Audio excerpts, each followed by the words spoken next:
I wanted to give you guys an update on how to change your filter.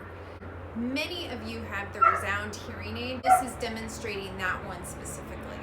So what you'll need for this is actually your hearing aid and a package of filters. The first step you're going to do is open up your filter packet. You'll see these filters. Each one of the sticks has an empty filter or a new filter at the end.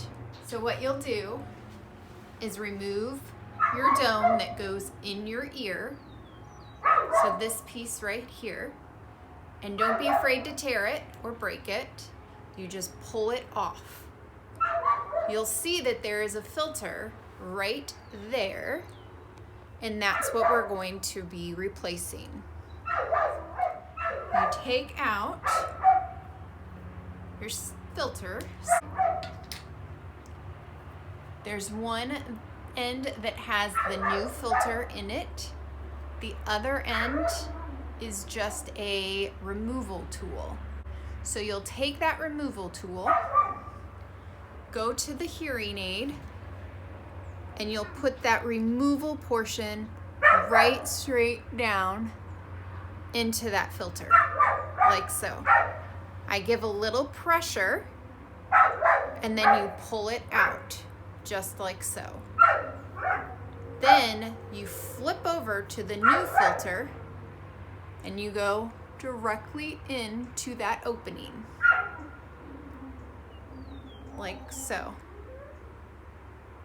And it'll automatically release in there. Throw this in the trash. The last step is putting your dome back on. And this is important. You don't want the dome falling off in your ear. So what you'll do, you'll notice that there are some threads on the receiver. You want to make sure that your dome goes all the way down to that bottom portion of the receiver.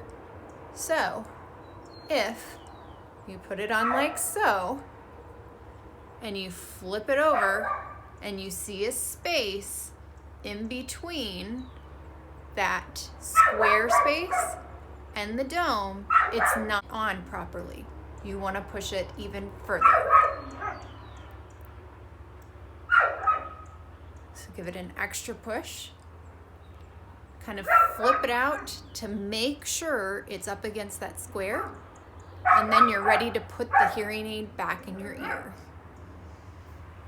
I hope you enjoyed this tip on how to change your wax filter.